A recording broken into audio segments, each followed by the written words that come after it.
আসসালামু আলাইকুম। আমি মোহাম্মদ আবদুল্লাহ সিদ্দিকী। বেসিক ওয়ার্ডপ্রেস টিউটোরিয়ালের তৃতীয় পর্বে আপনাদের সবাইকে অভিনন্দন।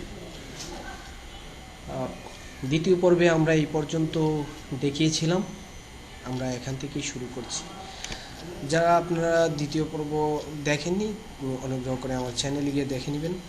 এটা হচ্ছে তৃতীয় পর্ব, না হলে আগের অংশ না দেখলে বুঝবেন না। তো এখানে আমাদের প্রজেক্টের একটা টাইটেল দিতে হবে। আপনার প্রজেক্ট যেই রিলেটেড, যে ক্যাটাগরি, ওই রিলিভেন্ট টাইটেল দিতে হবে। আমি এখানে আসলে টেস্ট পারপাসে দেখাচ্ছি, এই জন্য আমি দেব this is THIS, this is test project, test project. User name,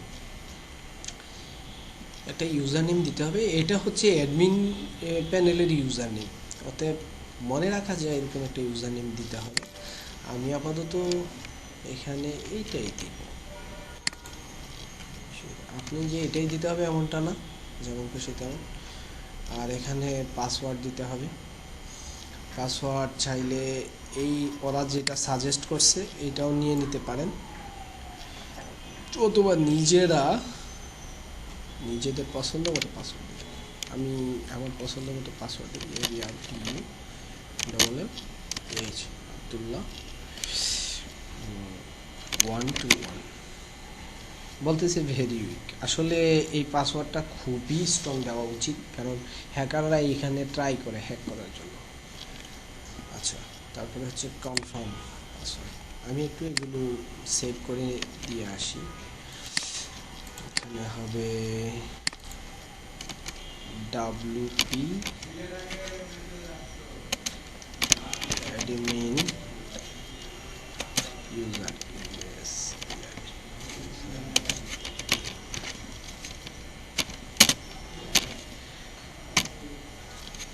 WP password.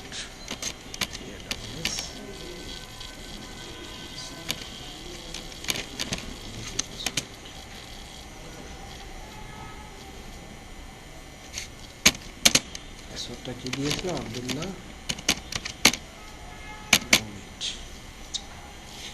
Okay, save করে নিলাম। এখানে ইমেল অ্যাড্রেস দিতে হবে। একটা ইমেল অ্যাড্রেস দেওয়া যাক, ABRDU@abdullah.iuk।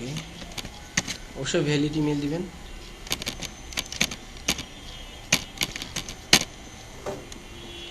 এখানে একটা ইম্পর্টেন্ট জিনিস, এটা টিক দিয়ে নেবেন।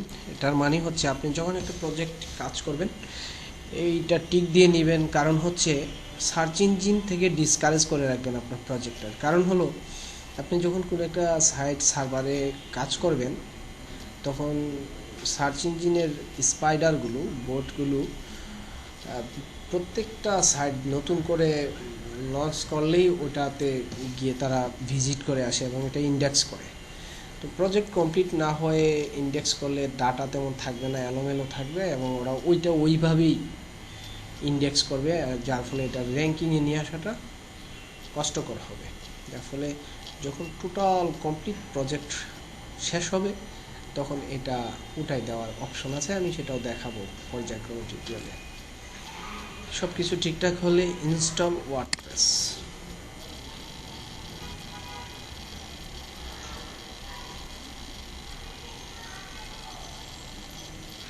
একটু সময় নিচ্ছে। তো একটা জিনিস মনে রাখবেন, লোকাল সার্ভারে কাজ করলে আপনার নেট না থাকলেও চলবে, সমস্যা নেই। সাকসেসফুলি আমাদের এটা ইনস্টল হয়ে গেছে। তো এই তৃতীয় পর্ব এই পর্যন্তই। আমরা পরবর্তী পর্বে, চতুর্থ পর্বে, অ্যাডমিন প্যানেলে কীভাবে লগ ইন করবো এই জিনিসটা আমরা দেখব। তো চতুর্থ পর্ব দেখার জন্য আমন্ত্রণ জানিয়ে তৃতীয় পর্ব এখানে সমাপ্ত করছি। ধন্যবাদ সবাইকে।